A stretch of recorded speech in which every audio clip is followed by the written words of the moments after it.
Check.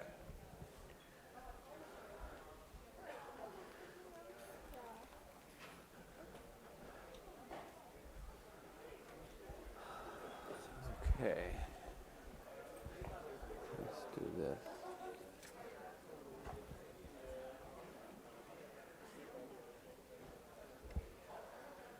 Can I just really quick question? No, you cannot. I'm sorry.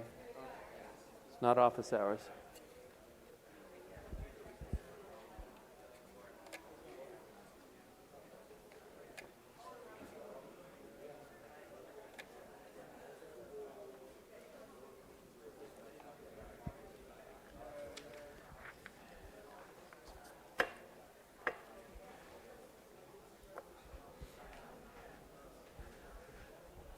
Okay, take your seats, please. Please take your seats. If you did not turn in your homework, do it at the end of class. If you did not pick up your homework from last week, do it at the end of class. I will have solutions to this homework assignment. Homework assignment 7. I will have those solutions posted this afternoon, and I will post homework 8 to be due next week.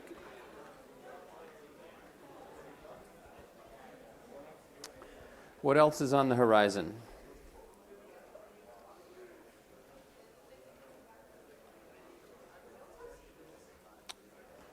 Midterm 2 is our next class meeting. Okay. I have posted review problems and solutions to selected review problems. Hope you're all looking at those. What should you be studying? The review problems, the homeworks that we have covered since the last midterm. I believe we didn't have the master theorem at that time, so if you go to handouts, there's a special handout on master theorem problems. You guys, I'm lecturing right now, so you can talk if you like, but a few people want to hear, so if you want to talk, go outside, okay? Let me draw your attention to this master theorem problem sheet. It's a bunch of master theorem problems. If you do them all, you're going to be more than ready for whatever master theorem I throw at you. Bear in mind, though, that I didn't write this, and it has sort of a kind of a higher order case 2 in it than mine did. So some of these problems, our case 2 corresponds to their case 2 with the number k equal to 0. That's our case 2. So the nice thing about this is there are solutions, but some of them are case 2 with k equal to something other than 0. So you can ignore those. I won't ask you one like that. Review problems, master theorem problems, homework problems, and their solutions. And then down at the bottom of the lower level of the study pyramid is examples I've done in class. Be able to reproduce any of those. Know the statements of major theorems.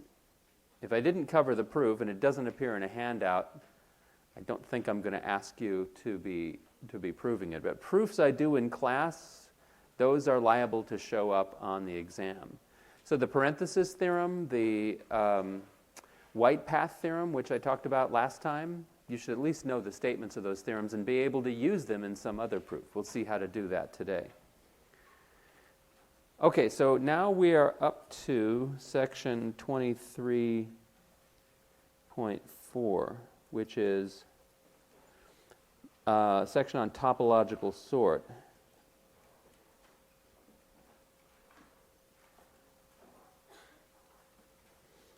What does that even mean to start with? Am I on the right? Let's go back. Last thing I talked about was classification of edges. There was a homework problem where you had to rewrite DFS so that it would classify edges. You'll see how that's done. Yeah. You expect a classification of edges here on the midterm, something that involves classification of edges.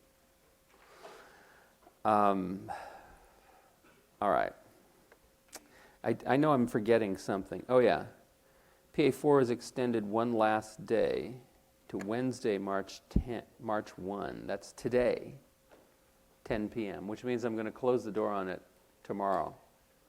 Is everybody prepared for that? Yes or no? Anybody say no? How many people are desperate? They need more time. I'm not seeing anybody. Okay, so I might not close it at 10 a.m. sharp, but it's liable to be closed. So have something turned in by 10 a.m. tomorrow. Okay, topological sort is section 23.4 in the book. First, let's review the notion. So this is all about directed graphs. I mean, everything in this section and the next refer to directed graphs and not undirected graphs.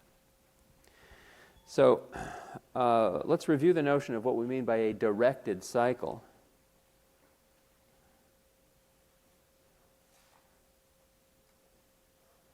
First of all, there are directed cycles of all lengths greater than or equal to 1.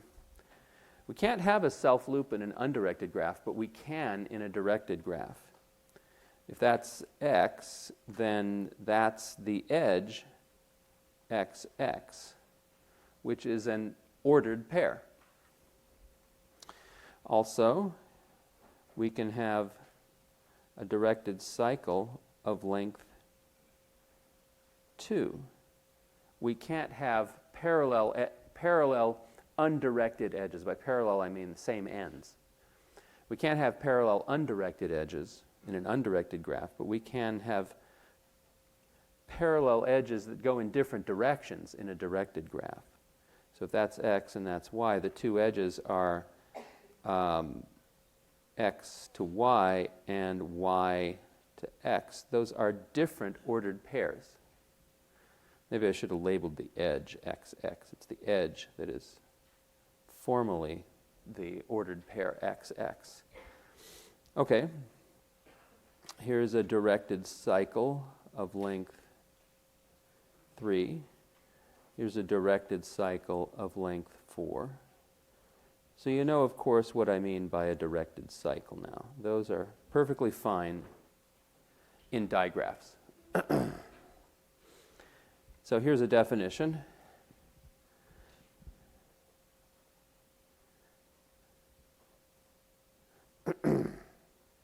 A digraph is acyclic if and only if it contains no directed cycles.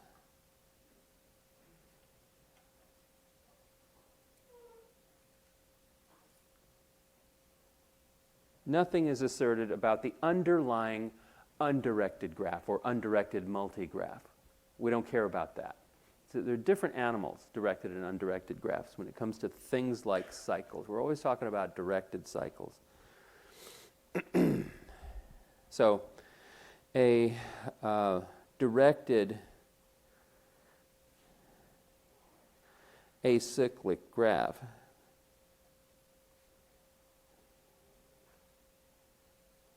is called a DAG. Right? A DAG is the way we'll abbreviate that. Directed acyclic graph. Okay, how do you tell if a digraph is a DAG, is acyclic? This is how.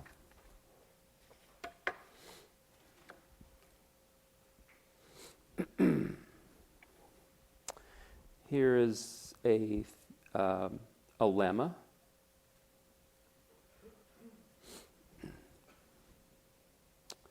A digraph G is acyclic if and only if DFS yields no back edges.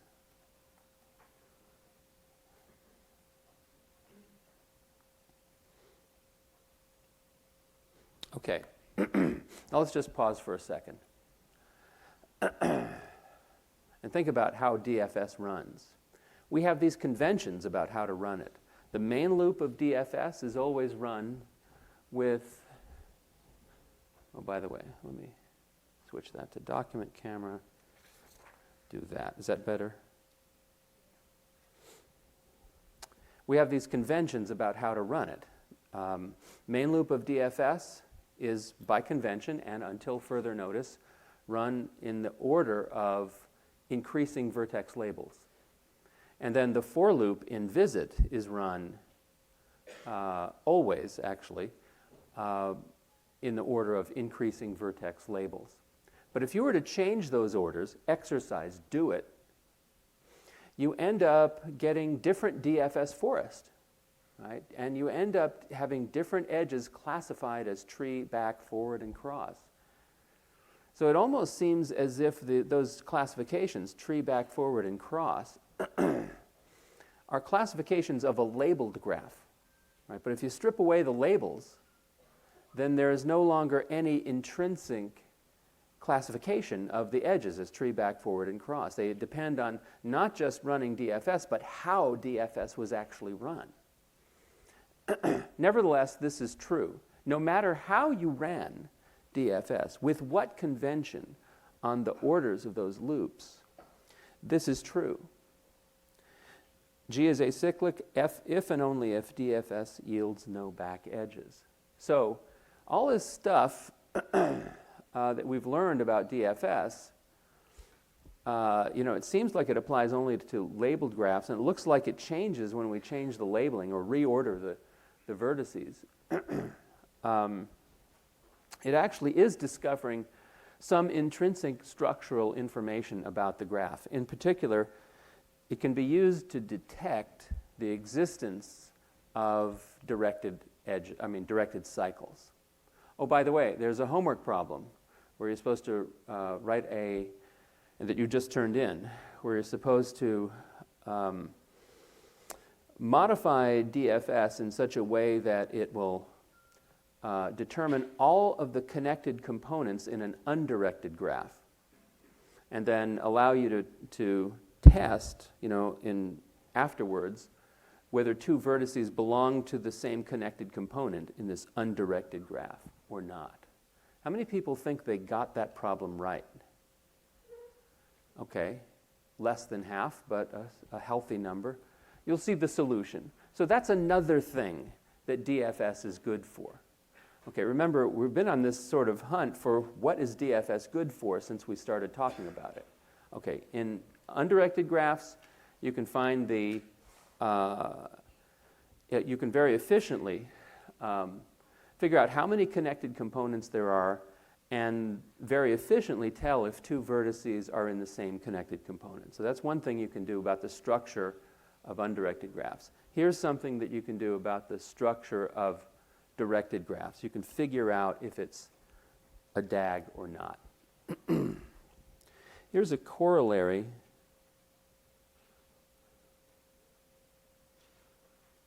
Corollary means it's related. It's actually the contrapositive statement.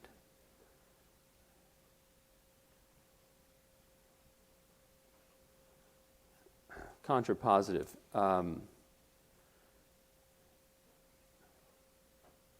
So it's logically equivalent to the lemma. Do you know what I mean by the contrapositive statement? Does everybody know what that means from CE 16? If you have a theorem of the form P implies Q, the contrapositive is not Q implies not P. And they are logically equivalent. So they're either both true or both false. I'm going to actually prove this contrapositive, the corollary. And it says that a digraph contains a back edge if and only if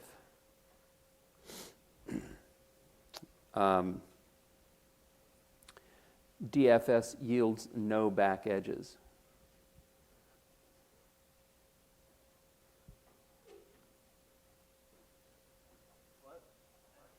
Huh? It yields a back edge, sorry.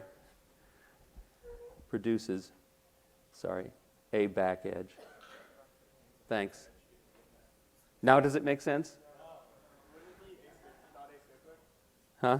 Digraph can, oh, hang on a second. This is one of those cases where I want to throw the piece of paper away. I'm going to do that.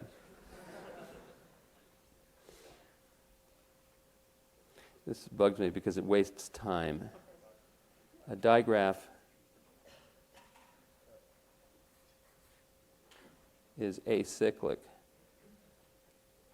if and only if DFS yields no back edges. That's right.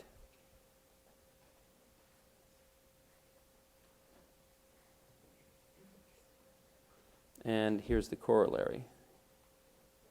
It's the contrapositive.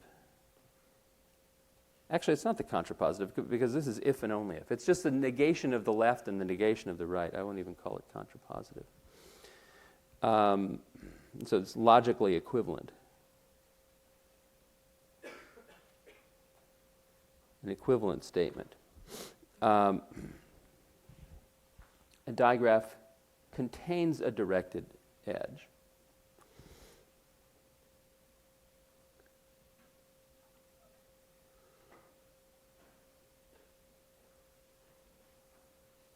A directed cycle.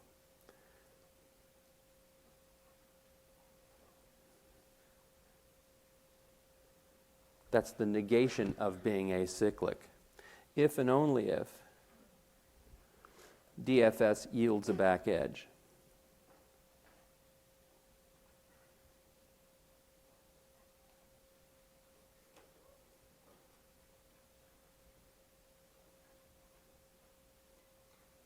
I state it in this kind of complementary way because that's the way I want to prove it. So obviously these two statements are logically equivalent. Let's prove the corollary and thereby proving the lemma. It's an if and only if statement. So I have a left to right and right to left. Let's first do right to left. In other words, suppose DFS produces a back edge. This is the easy direction.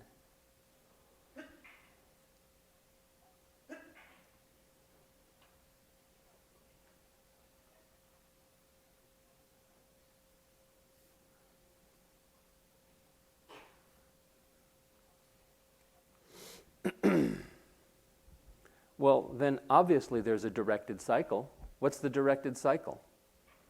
Start at the, what's a back edge? It goes from a descendant to an ancestor in some DFS tree, right? So what do? Start at the ancestor, work your way all the way down to the descendant along tree edges, and then go back up to the ancestor using the back edge. So it's all tree edges and one back edge. That's your directed cycle. Then obviously, that's a dangerous word to use in a proof. It's sort of like, if it's so obvious, it should be easy to prove, okay? Obviously, there is a directed cycle.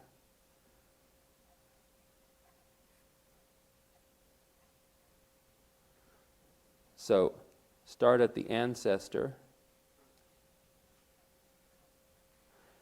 go down tree edges until you get to the descendant.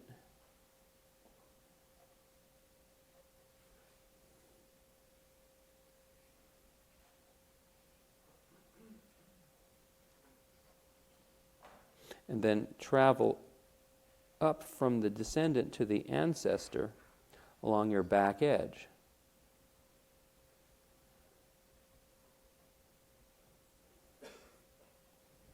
And this is your directed cycle.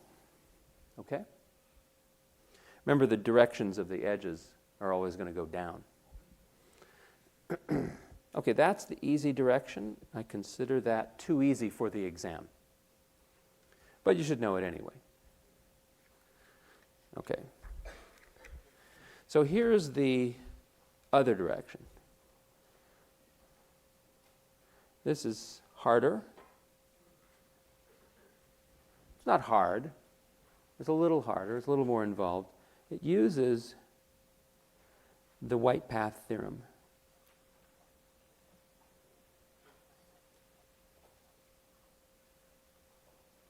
Some of you have probably read this. I'm sure this is one of the problems I gave you on the review sheet, right?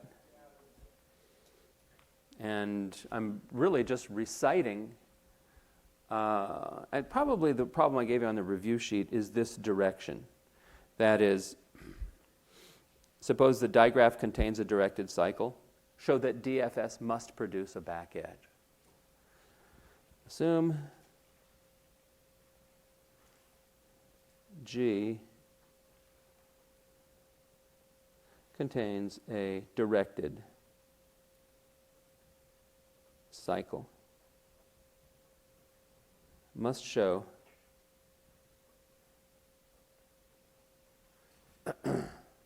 DFS on G produces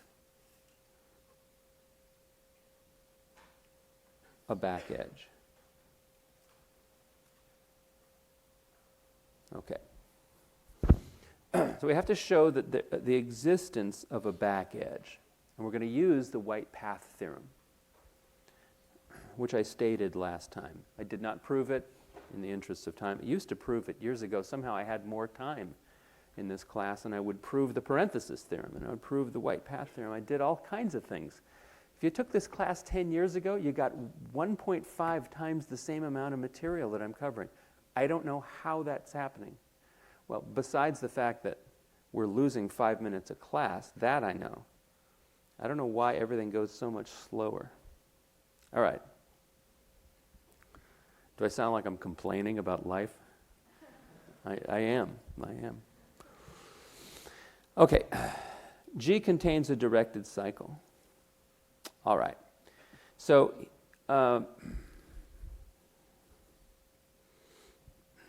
call the directed cycle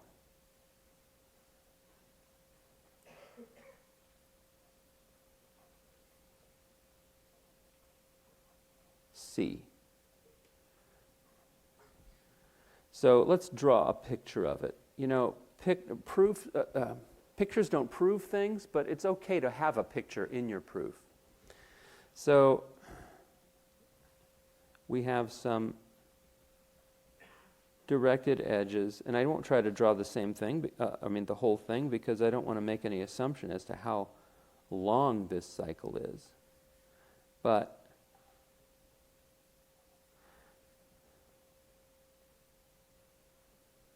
there is some way to go all the way around. Here's the directed cycle. It is C. Okay. That's all I know. And we're going to run DFS on this. And the argument I give can have really make no assumption about the ordering of the vertices, the labeling of the vertices, or even the order in which we run any of those loops. So, let X be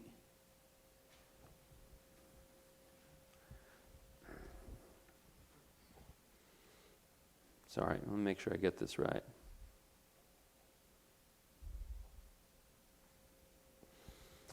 Let Y be the first vertex on C to be discovered.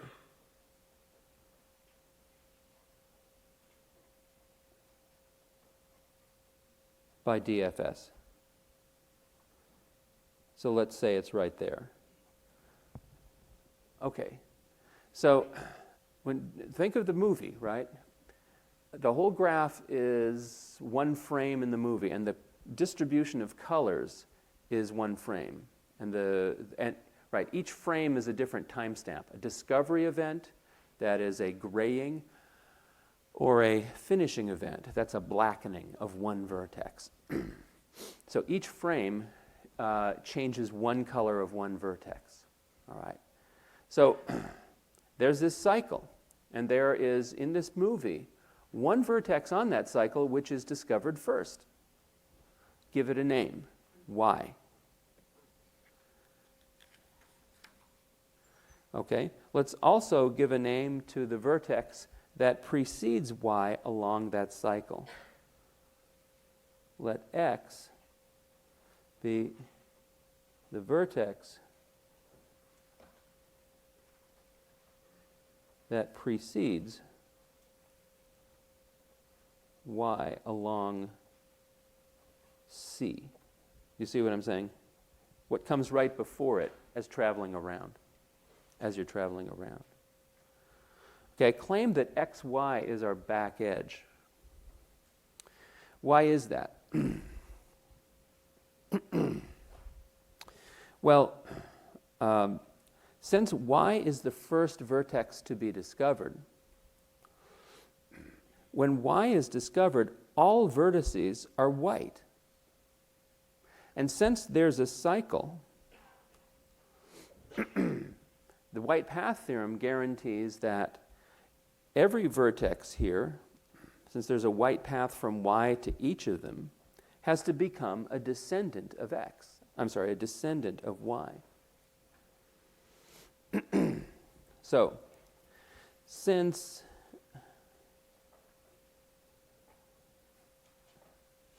at time of discovery of Y, all vertices along C are white. That's because it's the first one to be discovered.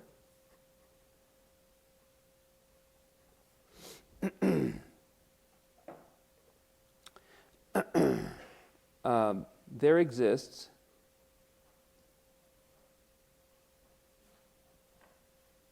a white path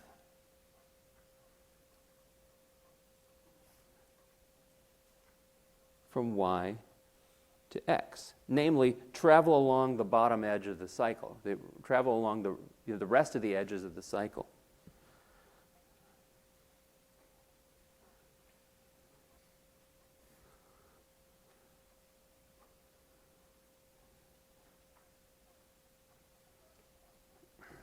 Okay, so at the time of discovery of Y, there exists a white path from Y to X. That's exactly the hypothesis of the white path theorem. By the white path theorem,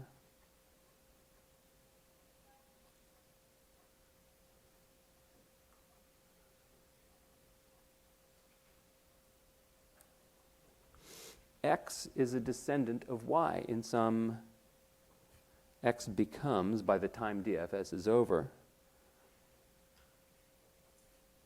a descendant of Y in some DFS tree.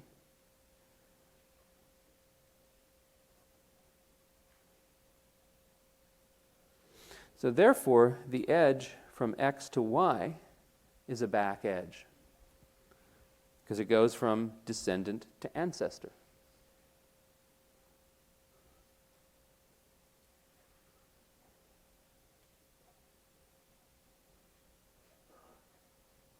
End of proof. That's what I needed to prove, that there exists a back edge.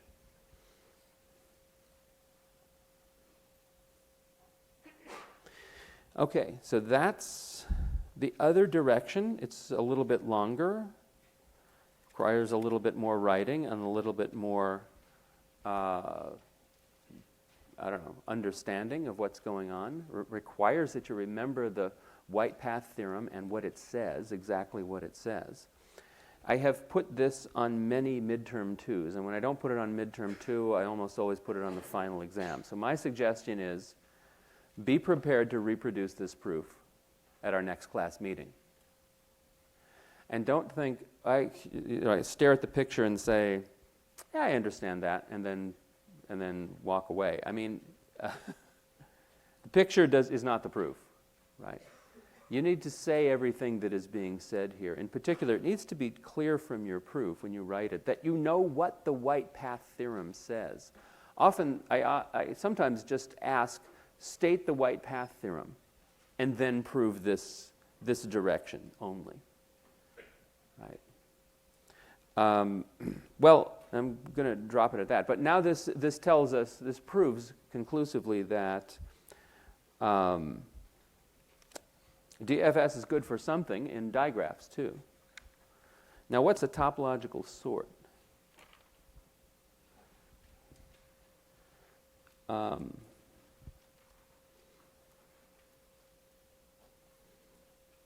Let G be a directed acyclic graph. A topological sort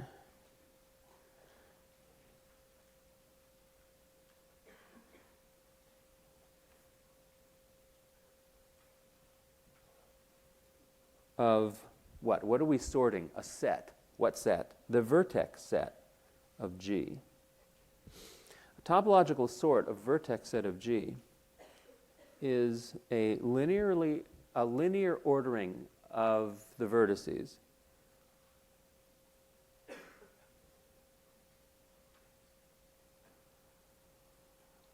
Wait a second, how come there's a space there? Linear ordering of the vertex set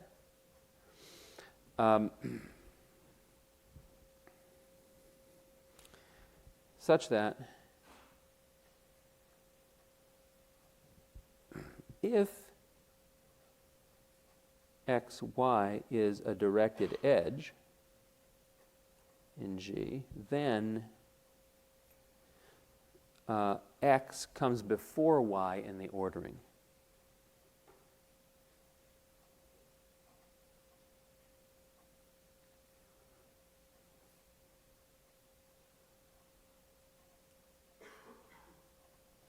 So does everybody know what I mean by a linear ordering? It's just arrange the vertices on a horizontal line from left to right. The one on the left is the earliest, the one on the right is the latest. It's a ranking, if you will, of all the vertices in some numerical order, right? First, second, third, fourth. That's what I mean by a linear ordering of this finite set of vertices. So, in other words, you ought to be able to redraw the graph in such a way that all the vertices are on a horizontal line and all the edges travel from left to right. That's a topological sort.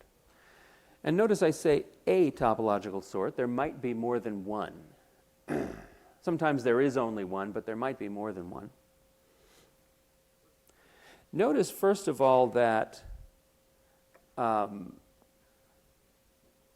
you can't do this in a directed graph that contains directed cycles, can you? Because if there's a directed cycle, how are you going to have all the edges go one way? There's got to be, you've got to get back to where you started from if you got a cycle. So this cannot happen if the digraph has a connected cycle. This could only happen in a DAG. In fact, every DAG admits such an ordering. I won't prove that, but I think it's fairly obvious. For example, here is a DAG. You verify that it is a DAG. That is, that there's no directed cycles. There's the underlying undirected graph. Here are the directions.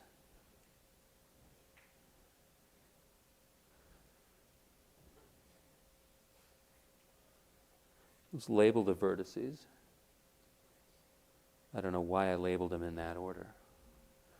Okay, notice there are no directed cycles, right? Look, try as you might, you can't find one. If I just reversed one or two edges, I could get directed cycles. But it depends entirely on the directions. So here's the topological sort. So take the vertices and put them in the order 1, 4, 2, 3.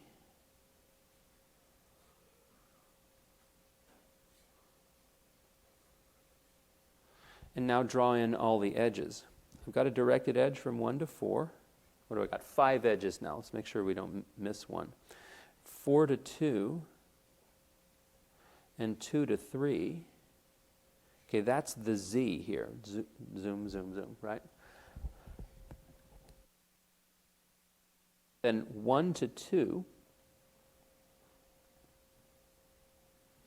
and 4 to 3. All edges travel from left to right. So that confirms that the ordering of the vertex set 1, 4, 2, 3 is a topological sort.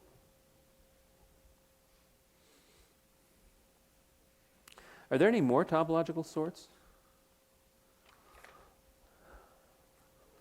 No, actually there aren't any other topological sorts in this example.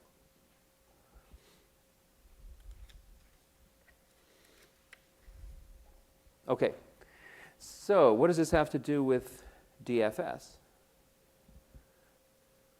DFS will not only figure out if a digraph is a DAG, but it will calculate a topological sort in that DAG.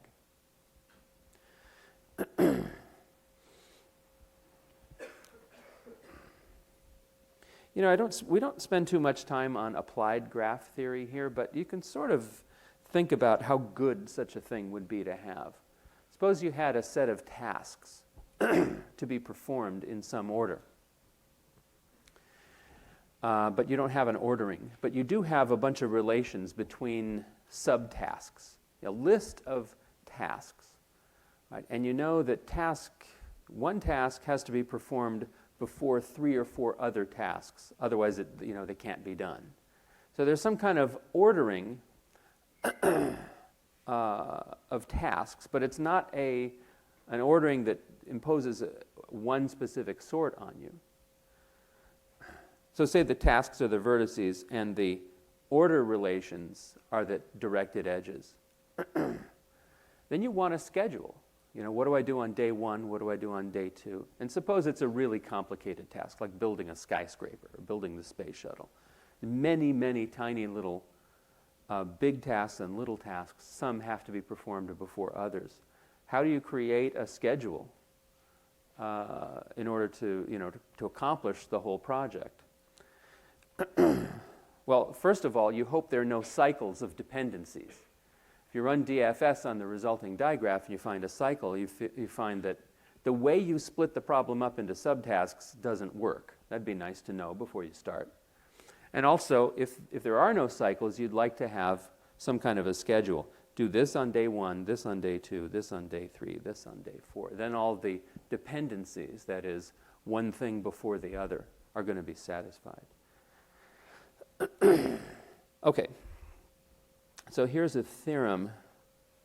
I won't prove it. It's stated and proved in the book.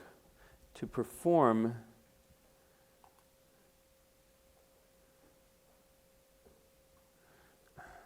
a topological sort,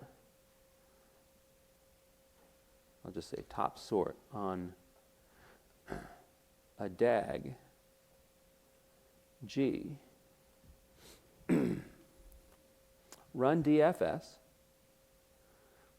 This is sort of a meta theorem here. I'll just bullet it. I won't even number a meta algorithm, all right?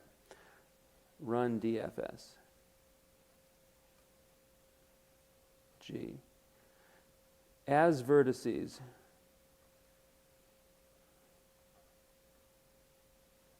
finish, push them onto a stack.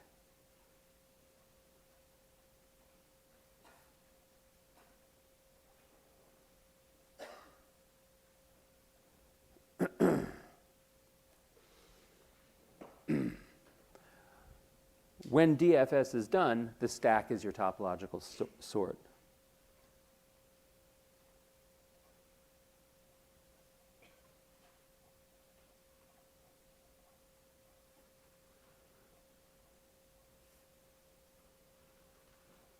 Top to bottom.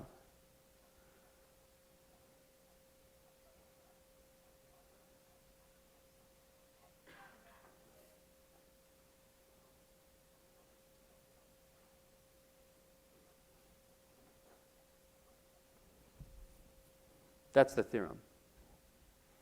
So run DFS as every time a vertex finishes, so we're doing a return from visit, push that vertex onto a stack, a separate data structure that you keep.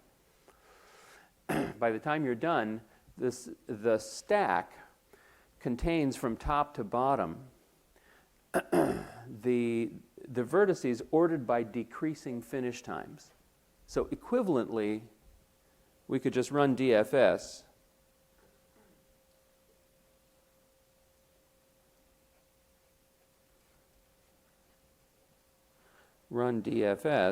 on G, then sort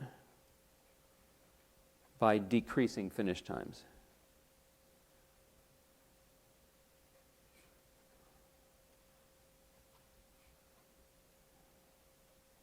Okay, interesting. And if you run DFS enough on enough digraphs, you'll sort of, you'll come to believe this theorem.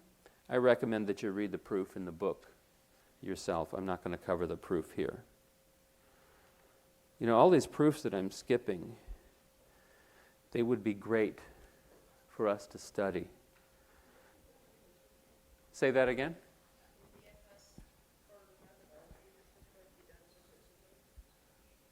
Well, DFS is already a recursive algorithm because it contains this recursive part, visit.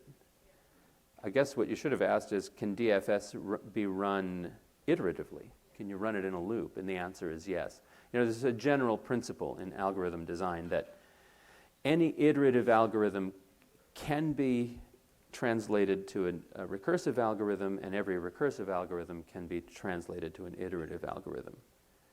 It's not necessarily good to do that. I mean, there's some algorithms that want to be recursive and some algorithms that want to be iterative. It's easy to do certain things a certain way.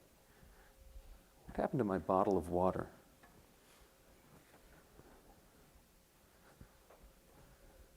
Huh? Did anybody see it? It's over there. I have to get over there. No wonder I'm parched. Okay. Hang on just a second. This is why I'm running out of time. I'm wasting so much time. Okay. I do expect you to be able to do this on an example. So let's look that over.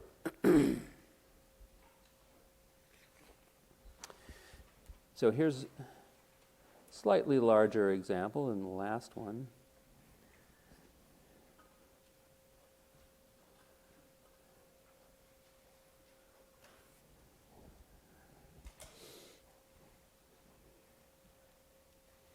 I'll tell you what, let's do it the quick way.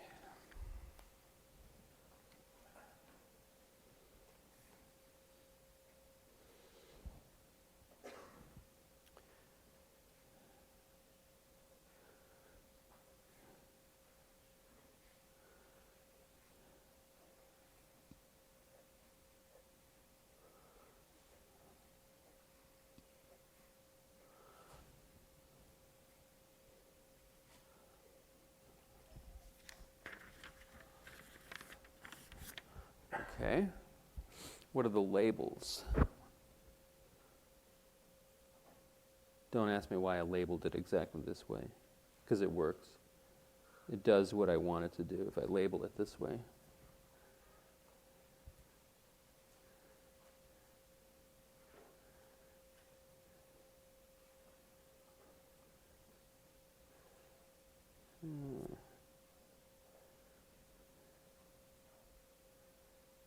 Okay, so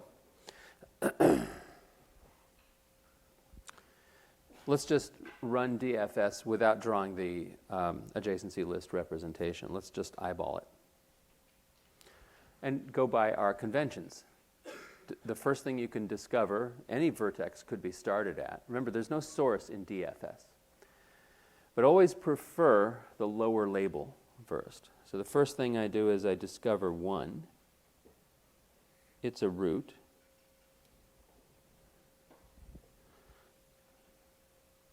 Here, let's put it here. There's 1.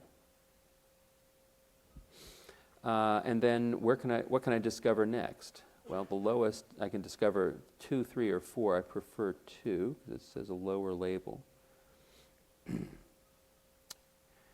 then, so here's 2. Return from 2 to 1 because I can't discover anymore. So I can discover 3 or 4. I prefer 3. Drawing the DFS forest right now. So from 3, what can I discover? I can discover 4.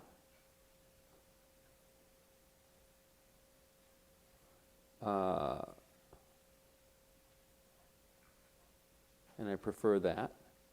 From 4, what can I discover? 5.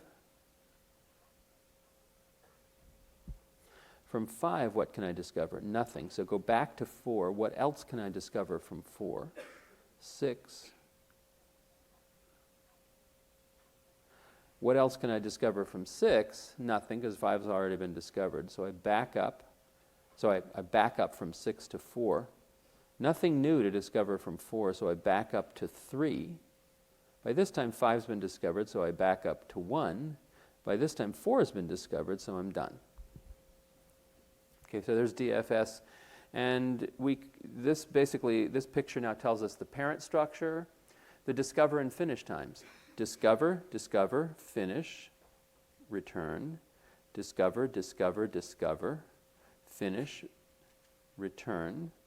Discover, finish, finish, finish, finish. So I can get all the finish times and discover times too, just by kind of rerunning it over this tree. DFS forest happens to have 1 tree in it. Okay, so what does the stack look like? The stack goes in decreasing finish times. So every time I finish, I should push onto a stack. Discover, discover, finish, then return, and then discover, discover, discover, finish the 5, then return, then discover the 6, then finish the 6, return, finish the 4, return, finish the 3, return, finish the 1. So here's the stack. And the stack, top to bottom, is a topological sort. You could also classify tree back forward cross if you wanted to. You'll notice that there is no back edge, is there? Yeah, I didn't stop to check that this was a DAG, did I? Notice that there are no directed cycles, there better not be, and there is no back edge. Try as you might, classify the edges, you won't find a back edge. So this is a DAG. So let's arrange the vertices. Let's check that it is a topological sort. Arrange them in the order 1, did I get this right? 1, 3, 4, 6, 5, 2. Yes. 1, 3, 4, 6, 5, 2. Okay, so I have 1 to 3, yes. 1 to 4, left to right. 1 to 2, that's also left to right.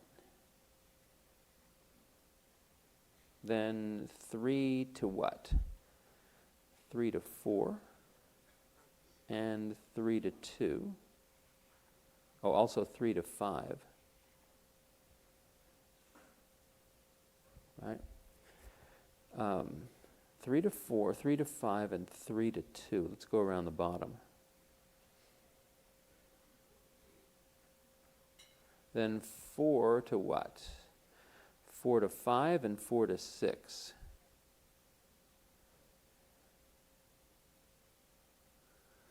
And then what? 6 to 5. And then, let's see, 6 to 5. And then 5 goes nowhere. Notice, I think I've got all the edges, right? 1, 2, 3, 4, 5, 6, 7, 8, 9. 1, 2, 3, 4, 5, 6, 7, 8, 9. Yeah, all 9 edges. I didn't leave any out. So that confirms that this stack gave us a topological sort. Okay? Probably going to ask you to do something like this on the midterm. So I suggest and give you as an exercise, draw some digraphs and do this. Maybe bigger than the one I just gave you. Just make sure you can do it. Do it enough times so that it doesn't seem strange. You know, the second midterm is usually, not always, but by most students considered a little easier because it's more computational.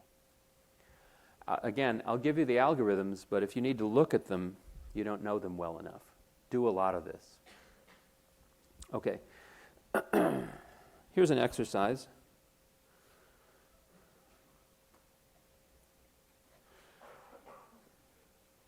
Pertaining to this example. This DAG has, well, I don't see them, but this DAG has 3 more topological sorts.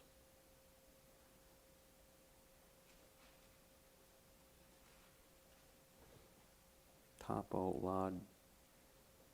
G-I-C-A-L. Sorts. Forget it. Just I'll fix that word later. Find them. My spelling module is not working too good. I'm talking as if there's like a sub-program in my brain that spells things, and it doesn't always work. Okay, so can you see what they are, though? I mean, think about, here's how you find them. Just stare at this one topological sort and pretend the edges are made out of rubber bands, so you can kind of move them around. So if I move this 2,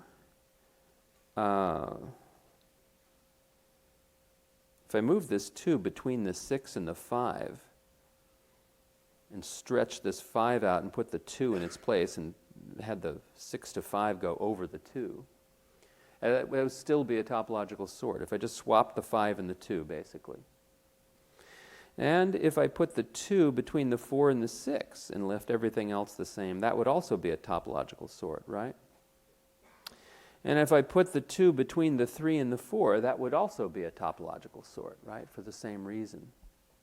But once I can't get the 2 behind the 3 or the 1, right? So that's the only place I can't put the 2. And there's no edge from any of these to 2, so that's why I'm free to move the 2 around. Okay, I don't know of a way, there probably is a way, but I don't know of a way to count the number of topological sorts in a digraph, in a DAG. It's an interesting problem. Yes? I know that you said that we can make no topologies from just moving around the relations, and I get that, but how did you decide on, okay, my order is going to be 1, 3, 4, 6, 5? Because how did I come up with this order?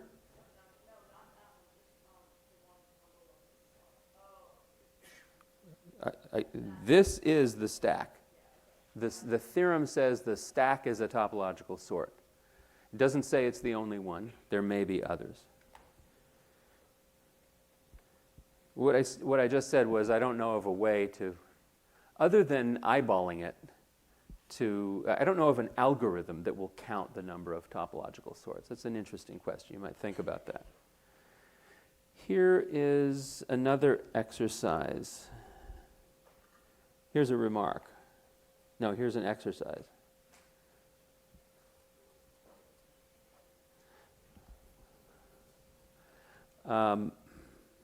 You can use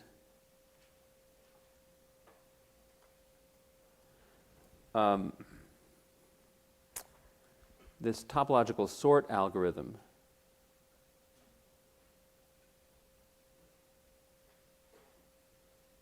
that is DFS together with pushing onto a stack.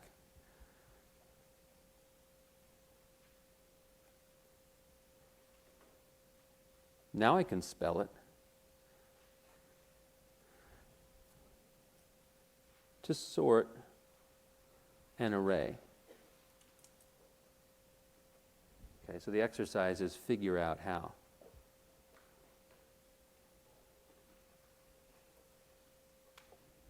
Okay, that's a nice, you fiddle around with it for a while, you'll be able to figure that out. Okay, so that is 23.4, correct? Now, did I have a problem on the review sheet? I think I did. Jeez, I hate that. If I go to the review sheet for a second, did I have a problem regarding BFS? They give you specific orders for the main loop of DFS in problem 2.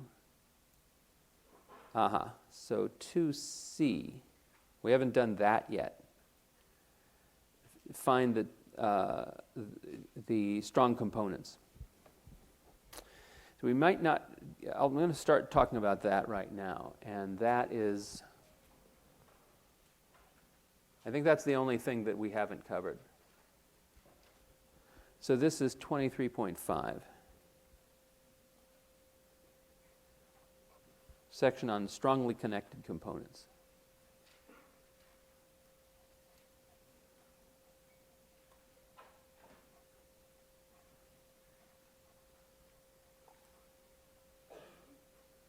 And I'll abbreviate that SCC.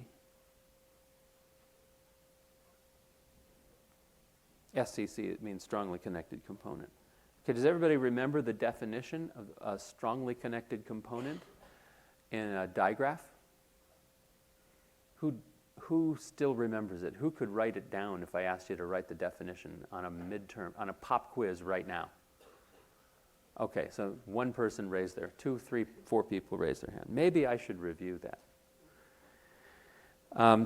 So recall,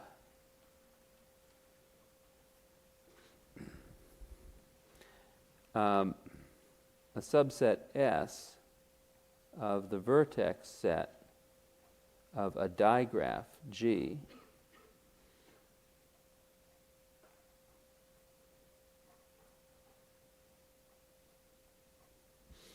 is called strongly connected if and only if for all x, y in S, x is reachable from y, and y is reachable from x.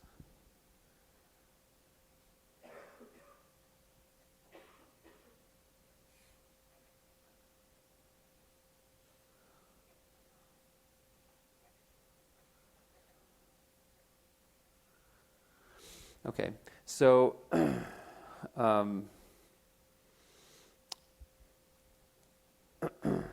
notice that every singleton subset of the vertex set is strongly connected, right? Because if your subset of the vertex set consists of just one vertex, then within that small set, you can get from anywhere to anywhere.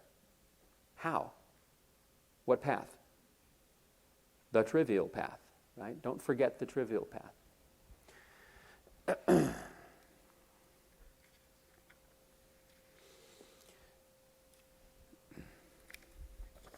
So, more generally, or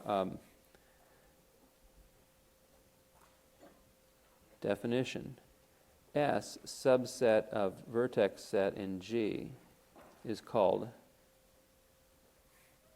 a strongly connected component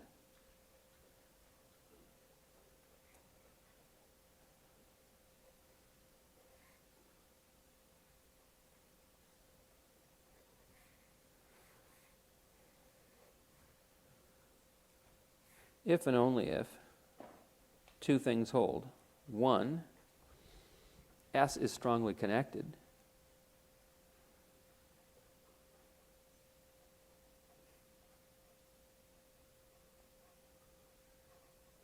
And two, what's the part two? Can somebody tell me?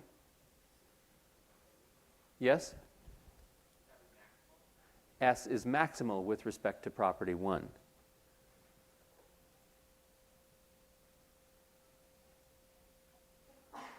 WRT means with respect to 1. In other words, what does maximal mean? It means it can't get bigger. It can't get bigger and stay strongly connected. So remember, I'm talking about subsets of the vertex set. The more vertices you throw into a subset, the harder it is to be strongly connected. The more constraints you're putting on the connections between those vertices in order for it to be strongly connected. You see why that is? So we should be concerned with maximality. When can you not get any bigger? The more vertices you put in, the more places you've got to get to and get back from, wherever you start. So the bigger it is, the bigger a subset of the vertex set is, the harder it is for it to be strongly connected.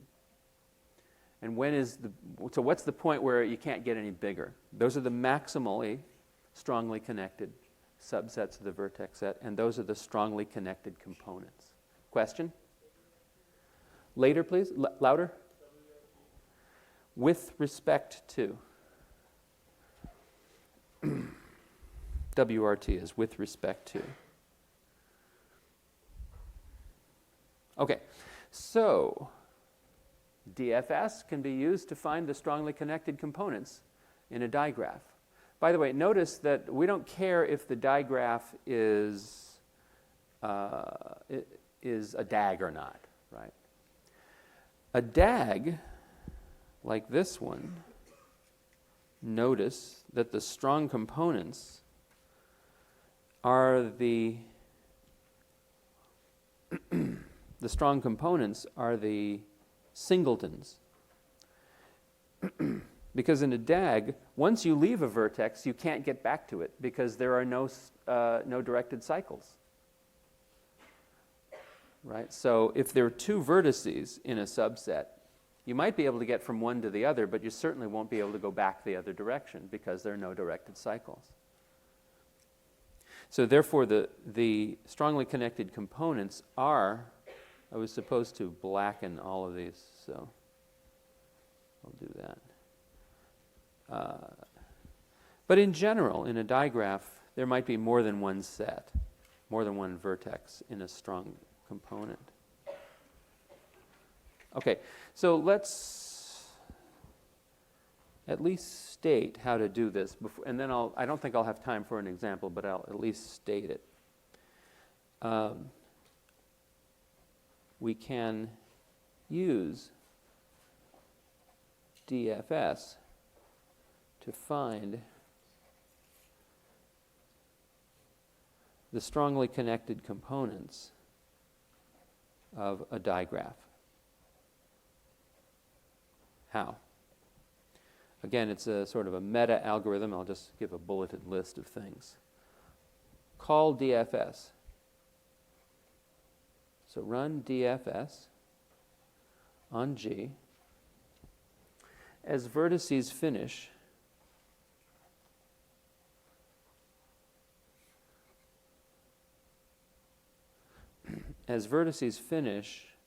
push them onto a stack.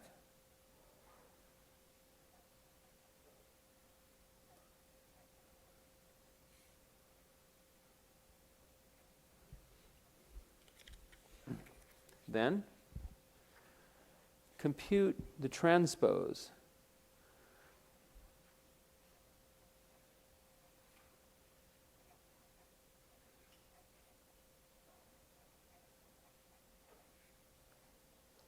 G transpose of G. What is the transpose of a digraph? What do you suppose that means?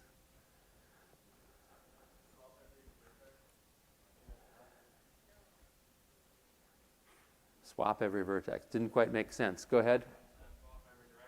Swap every direction. Right, that's what you meant, right?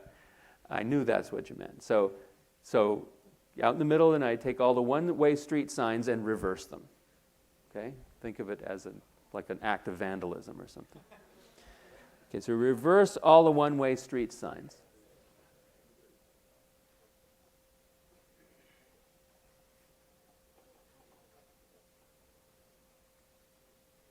Reverse all directions. So that's a different digraph.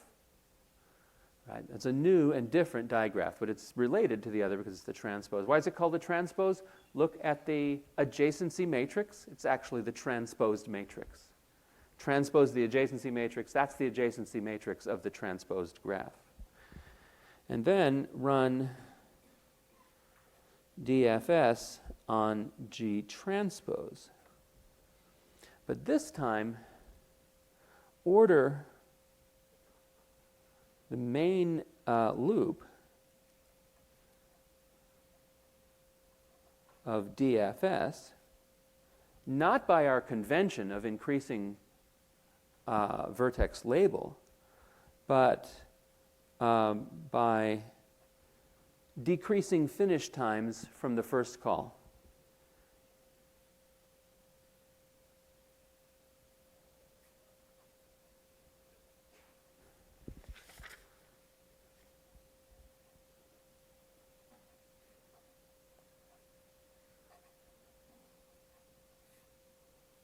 In other words, we run the loop by just popping off the stack.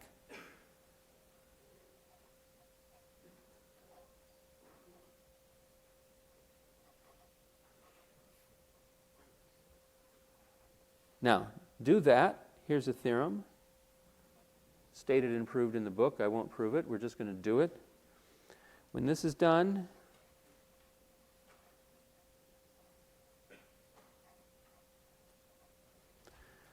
the strongly connected components of G are the vertices in each of the trees of the DFS forest obtained from the second call.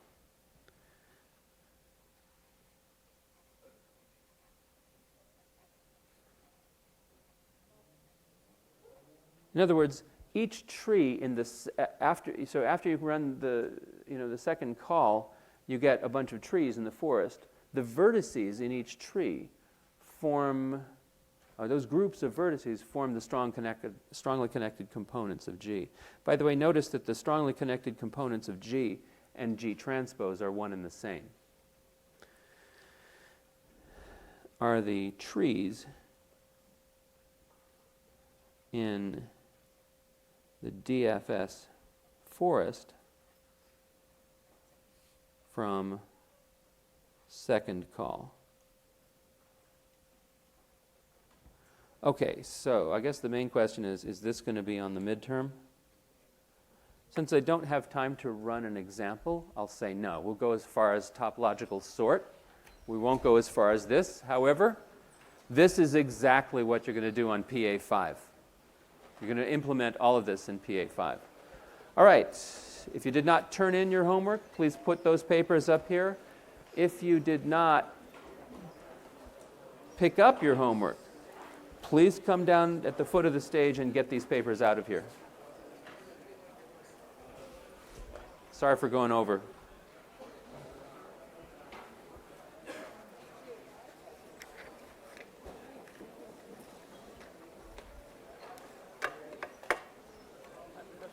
Yes? I have a question about DFS. Yes? I was looking through the pseudocode, and I was wondering, could you do the same thing if you just apply the colors white and black? You could get rid of the colors altogether if you really wanted.